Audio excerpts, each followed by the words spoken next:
Hello and welcome to Access Chat. I'm delighted that we are joined today by Neil Barnfather, MBE. Neil is a serial entrepreneur and currently working for a technology company in a really exciting space, which is indoor mapping. So, Neil, I'd love to have you tell us a bit about yourself, your journey, because you've had a really interesting career. So please, over to you. Tell us a little bit about yourself and what you're doing. Thank you. Wow, the journey began many, many years ago, really. I've been visually impaired all of my life. I had a yearning to achieve a maximum that I possibly could to both impact society and our community. So consider myself very altruistic and community-driven. I'm also a big believer in technology and through innovation and the use of technology, the enabling factors of that, particularly to people with disabilities. When I left school, I went and worked at a software company and in London, was very promptly offered an opportunity to go and work in Finland at Nokia, which was just absolutely sensational, truly amazing opportunity.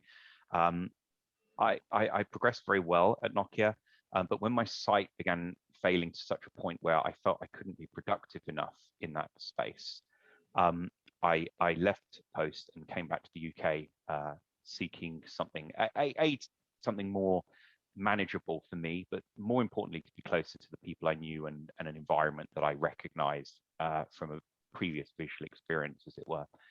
I very quickly realized that opportunities in employment context were extremely hard to get, even though I thought I had a wealth of experience and my expectation was that it should be easy to get work. It wasn't, and that remains true to this day. Many disabled people struggle with that. So I began what many have quoted as being one of the most prolific entrepreneurial journeys going. To date, I've started, I've 19 businesses that I've successfully exited from. And they've all been involved in technology to varying degrees across every possible conceivable industry, from aviation through to telecommunications and even vending. So I've been there, I've seen it all. And I suppose I have a passion for sort of starting businesses, and the customer experience is really the thing that drives me. On a more sort of personal level, I'm a big political commentator. I like to believe that change comes from people getting involved and contributing. And indeed, I take that philosophy through to our community. So I put a lot of time and effort into helping both younger people with disabilities and indeed their families. Excellent. I'm always interested in, so we've got a bit of a shared heritage, if you like, in terms of sort of working with the Scandinavians, and then also, I think, Antonio and I both come from Siemens. Antonio's route was through Nokia Siemens. So, and likewise, I think we all have a real massive interest in that social good aspect of things. So you're now at another technology company. This time it's not one you've founded yourself, but it is super interesting, and it's one that I'm working with you and with my day job hat on, that we'll be implementing some stuff with you. But can you tell us a little bit about GoodMaps and what it is and the possibilities of the technology? Because I think it's fascinating. Sure. Yeah, and it should be said that I joined the company very much on the back of the fact that it was the ability to combine my altruistic side with my commercial acumen. I really, really felt a strong desire to be involved in the organization. I reached out. I was very graciously received by the company. And so, yeah, I'm heading up European efforts for GoodMaps. It's an indoor navigation solution providing point-to-point navigation and location information, predominantly focused on the built environment, although we do offer support for outdoor locations too. But in essence, the thrust of the work is the built environment. We offer a solution which allows people who are using either Android or iPhone smartphone technology to access spaces irrespective of whether or not there is any barriers produced or challenges produced perhaps via a disability. So it's an inclusion tool. It's not specifically aimed at our community, but it was designed, and this was the real thing that really inspired me to get in touch in the first place. You know, that I loved the initial starting point, which is, how do we get a blind person from the door of a building to the place they want to be? And that premise that sat nav gets you to the door of the building and then sort of euphemistically shouts out in an almost eureka way, "You have arrived." And that's not true, because no one was seeking the door of the place. They were seeking what's within the space. And if we can help people explore those spaces, get to where they want to go, then we provide job opportunities. We provide opportunities for those people to spend money if they're customers. We provide opportunities for healthcare by getting people to appointments. And it can truly be anyone. You know, this is people pushing pushchairs, people in wheelchairs, people who are blind, people who struggle with anxiety. So it gives them the opportunity to explore the location ahead of their visit.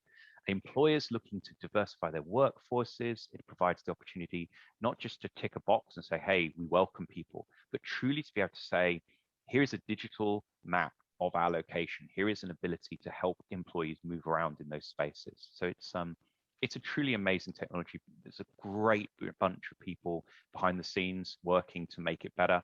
And it's such a wonderful company and wonderful place to be. Neil, this is Debra, and which you probably will figure out since I'm the only woman on the call. But we were told for years that we could not make something like this accessible. It just wasn't even possible, which I never thought that was true, but people have to have the will to do it. And before we got online, you were talking about just a few examples, and one of them was an example about the trains in the UK. And I was wondering if you could talk about the door lock and that on air, because making sure that things are mapped out, like you said, it can lead to employment, it can lead to true inclusion, but it's you were even talking once again offline about how, as a person that's blind, when you go into a new bathroom, every single one of them is designed differently, and it's so confusing. And I know I get confused. Sometimes you put your hands under the water, sometimes under the spigot and it goes, sometimes you don't. Yep. And every time I have to stop and try to figure out, what to do. Well, how in the world do you do it if you can't see it? But it's just so important. And one thing I want to continue to remind our audience is that as we make things more accessible to people that are blind and people that have mobility issues, everyone benefits from this design. So I was just wondering if you would tell the audience just a little bit about it, because I think sometimes people forget about little things like, do you care if the bathroom door is flung open when you're using the restroom? Sure. So the story I was recounting to you is one of the UK operators over here. They released a fleet of new trains. Fantastic, really, really great. And once inside, the electric doors were very well marked, tactile markings, slide the thing open, slide it closed, and the lock button was marked. But the way you determined if it was locked for well over a year was a colored indicator. Right. Okay. So here I am, needing to use this thing, and I'm not actually certain if the door is locked. And that's an appalling oversight. I often question how on earth these things get past, designers, and, this is not novel, right? People have been blind for centuries. So how is it that, someone doesn't sit there and say, and we talk about modern concepts of universal design and this sort of principle that designers and creators and innovators should be thinking about all demographics, which of course is nigh on impossible to think of everyone. But I don't think it's difficult to imagine, if I close my eyes, could I use this? It took them such a long time to resolve that, even though, every visually impaired person using that space, would have commented and did comment. And it just seems preposterous to me that, we have the Equality Act in this country, which is, even though that it has its failings, I personally say that should have clearly resolve that issue well and truly, and it just doesn't make sense. I mean, there are many other examples, particularly of services that roll out and people fail to make them accessible and usable by a wide range of people. Looking at the point I made again offline about how I often quote this, that, you know, when you have to be entrepreneurial about using the bathroom, you know, you become naturally entrepreneurial about the way you look at life and the way you examine things. And I took part in an interview probably close to a decade ago now, which was really examining, why am I so entrepreneurial? What is that driving force? And I hadn't really realized up until that interview, when I examined it in my own mind, that actually it's my disability that's made me this entrepreneurial. You know, it's that having this viewpoint of the world, yes, a blind person just said that, you know, has made me consider things so differently. And it truly has made me realize that I see things differently. And as a benefit of that is I'm not distracted by a lot of visual, you know, you go into so many meetings these days, PowerPoint and all of that sort of jazz.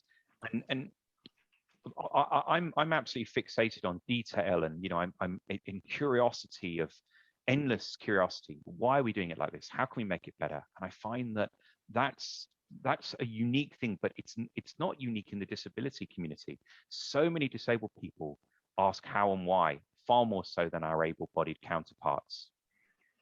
So yeah, that's sort of the heritage there.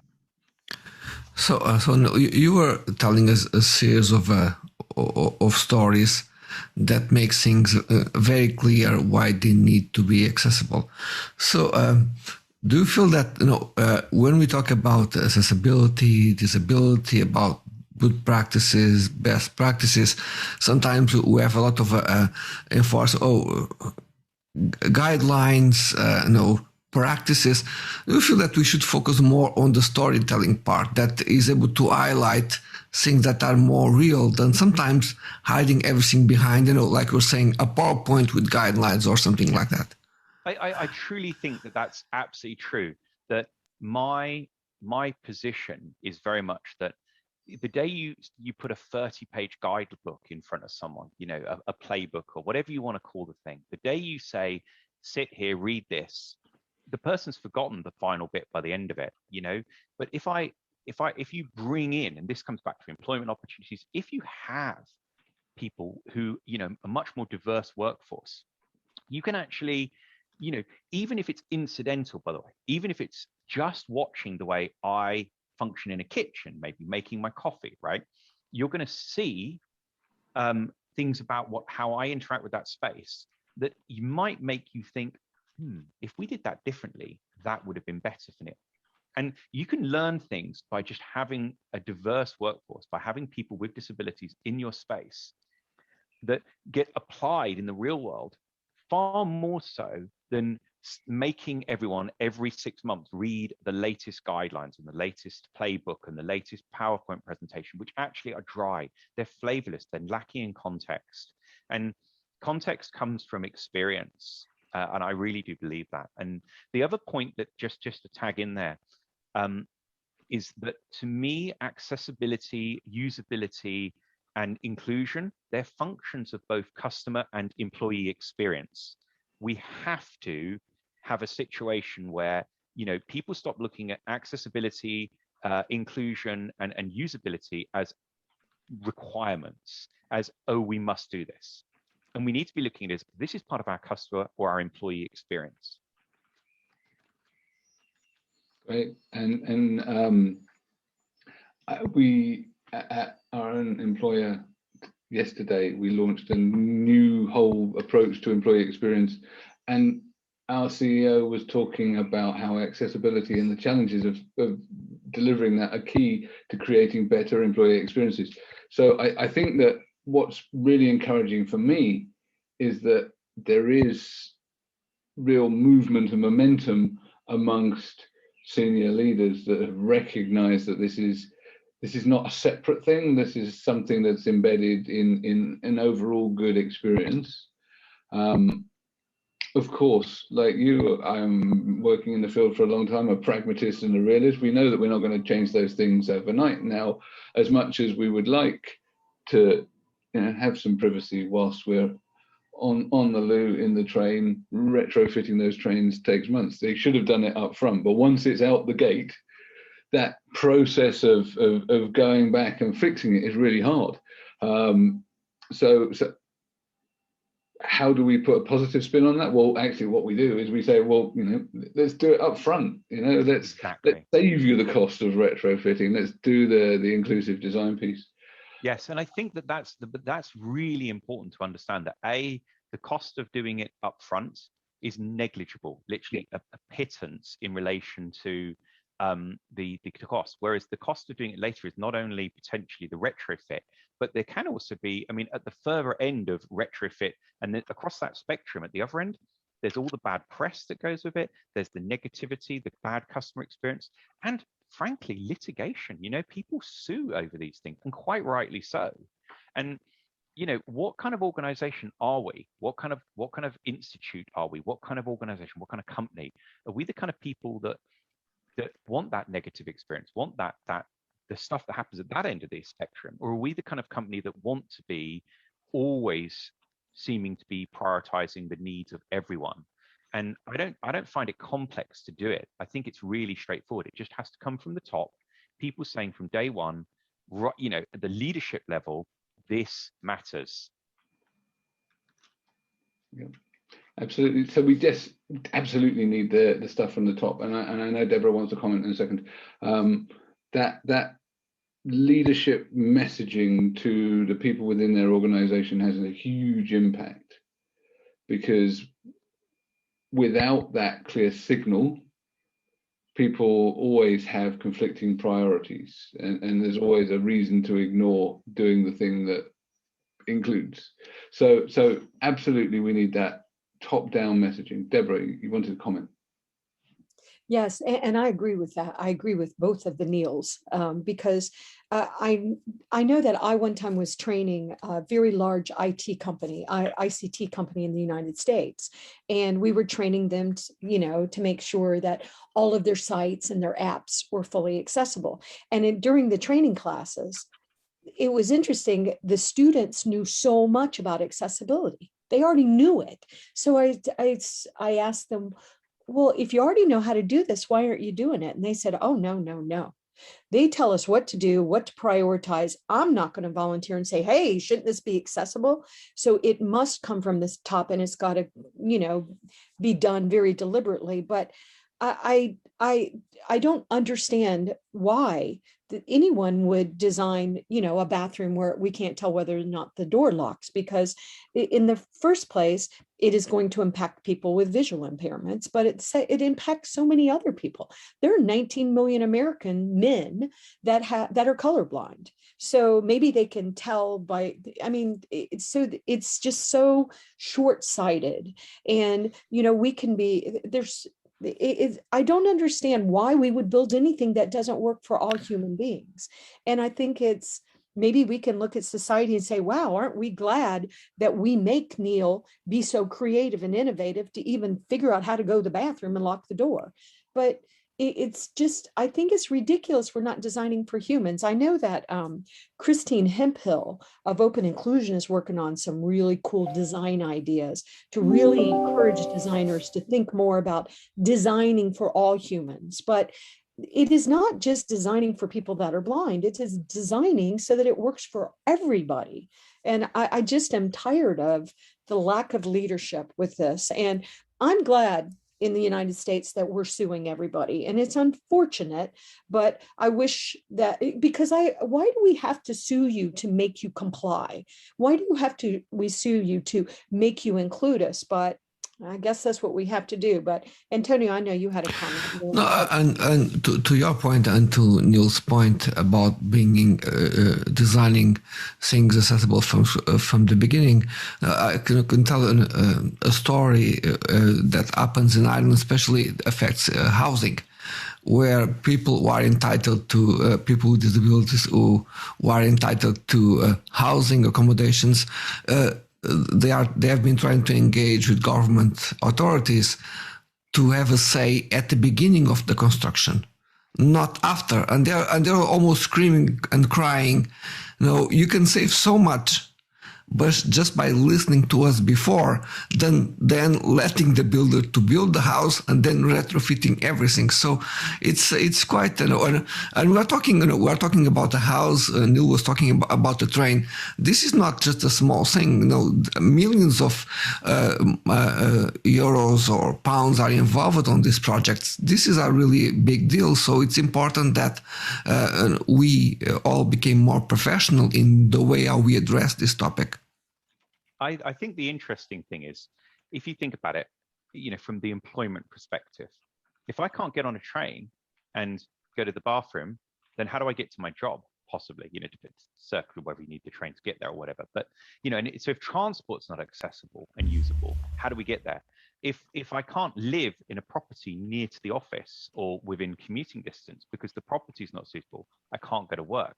If I can't work, I can't be a productive member of society. I have self-esteem issues. I have low, so I need healthcare, which costs society money, and I'm not productive. I'm not paying taxes because I'm not in employment.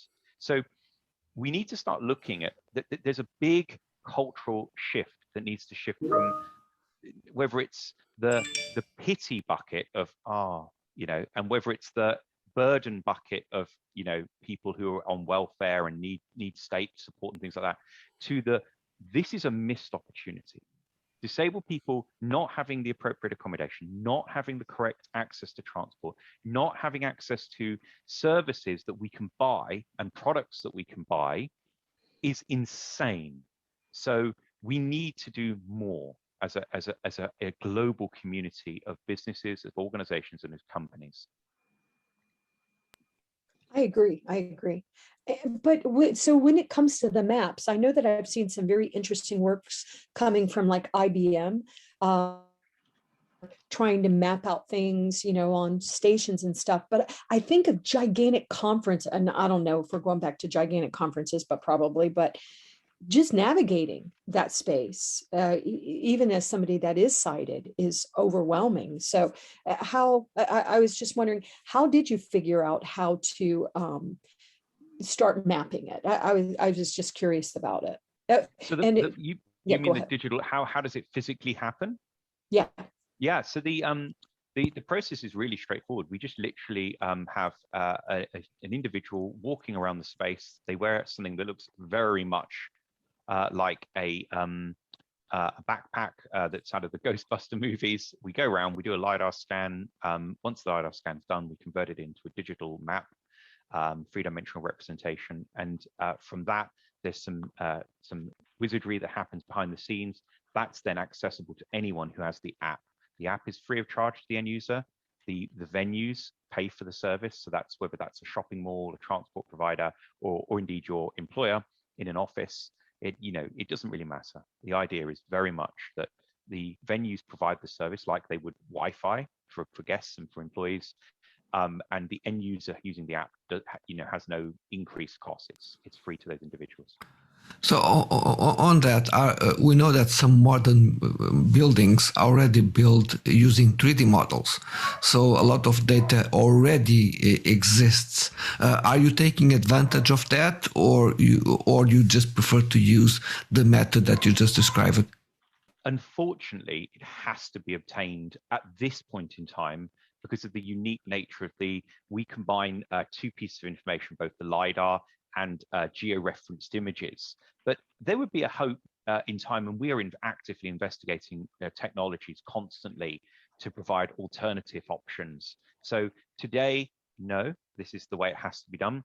But in time, the expectation would be that there will be a selection of technologies, and organizations will be able to choose, what fits best, within their space. What kind of users have we got? What is the expectation of how that space is going to be used? And my expectation certainly is that the technology will continue to improve and evolve. So this is just the beginning of this journey, really. And so, yeah, I think that the journey is really exciting because there's an awful lot of inaccessible indoor spaces yet to map. And as someone with sight that can still get lost inside a building, I'm also thinking about how I might use it. Neil, what's fascinating, sorry to say, is that's been the real. If you look at segments that we are actively approaching, transport providers who are the obvious people. If you said, what segment's the most obvious place that would win out for this, transport ones are the most difficult to talk to about this and to have actually reach out. And yet the complete opposite is true in the corporate space, where corporate organizations have literally totally got it 100%. And it's people who've made comments just like what you have.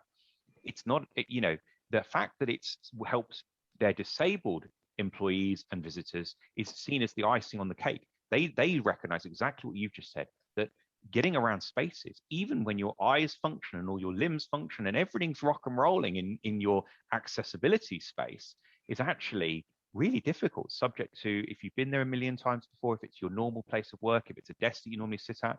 And we're getting into more and more, a culture where people, hot swap their desks, where they arrive at a building and they're not familiar with it, etc. And and it absolutely, people need guiding in the built environment. It's just, that's the way it is.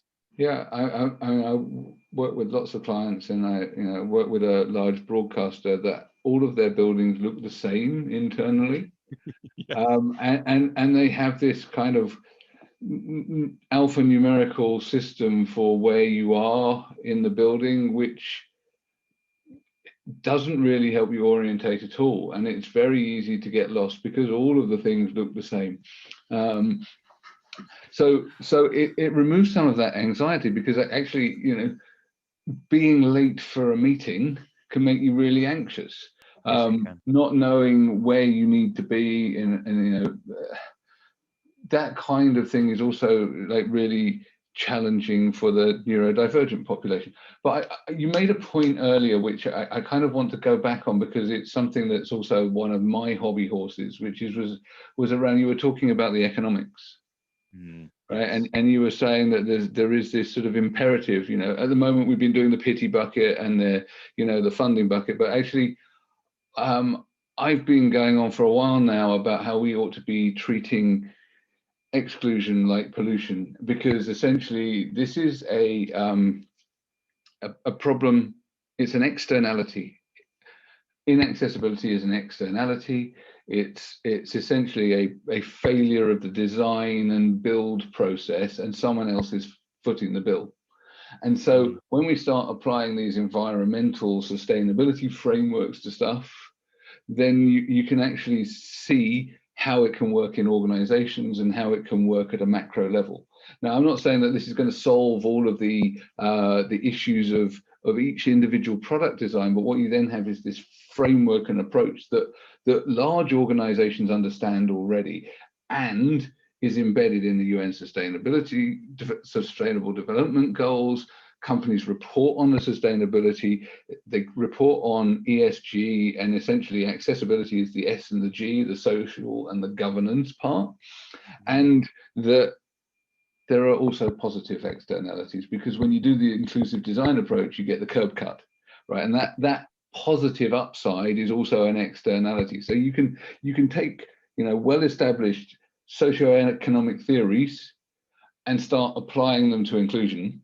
And by doing this, we're then actually starting to measure the macro level impact of including people in society, getting better tax revenue, reducing the cost to the taxpayer of people not being able to meet their potential because we've designed them out. So I mean, I'm 100% with you. This is it's a rights issue, but it's also a social structure issue. And I think that every organization, whether they be government or large companies or small companies, can have a role to play in this. I 100% agree. I mean, there isn't much to add to that comment. The reality is there is economic loss across the board, whether it's spend power, whether it's tax revenue, whether it's anything, if you curtail someone's ability to participate in anything, whether that's, service products and employment and so forth in life, you curtail their ability to efficiently and effectively contribute. And at the end of the day, that's what society is all about, isn't it? We all contribute and we all gain. But the day you start curtailing someone's ability to contribute, then you also unfortunately enhance, and it's a yin and yang thing. If you curtail my ability to contribute, and to consume, then the upshot is magnified in my drawdown from society. But if you make it so that I can participate fully in your services, in your products, in the employment opportunities, in healthcare, etc., then you decrease the drain on the other side of that. And I use healthcare less, I use the welfare system less, I buy more of your services and your products, which is just a win-win across the board.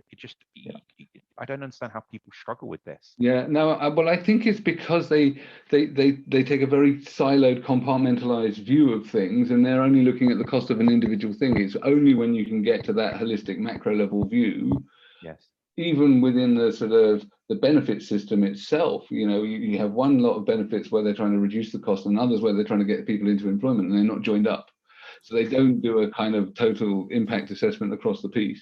That you get these sort of systemic inequities built in that are not only bad for people with disabilities, but they're bad for society as a whole and for economies. So yeah, that 30,000 foot view is really important for people to have.